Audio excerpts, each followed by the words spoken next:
შეიძლება და თქმა უნდა შეიძლება.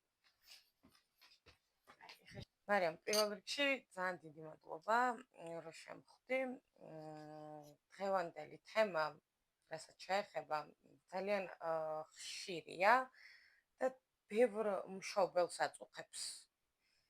ბევრჯერ გამიგია, რომ მეტყველების თერაპევტთან კარგი რა დაიწყებს, როცა დაიწყებს ლაპარაკს, მაგრამ რეალურად როგორც მივხვდი, ეს ასე ვერ არის. ამიტომ მინდა დღეს რომ მე და შენ ვისაუბროთ ბავშვის განვითარებაზე და მეტყველებაზე და რა როლს ასრულებს მეტყველების თერაპევტი ამ ყველაფერში. პირველ რიგში ძალიან დიდი მადლობა, რომ დაინტერესდი ამ თემით და ასე ვრცლად გინდა საზოგადოებას მიაწოდო ინფორმაცია ამ თემის შესახებ.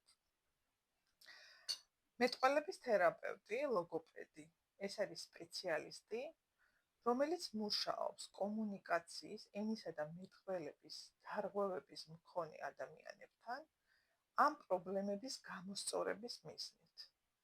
მეტყველების თერაპევტის როლი ძალზედ მნიშვნელოვანია ასეთი ნაკლის მქონე თუ პრობლემების მქონე ადამიანების ცხოვრებაში. მე მგონი ამომწურავად და მოკლედ იყო ეს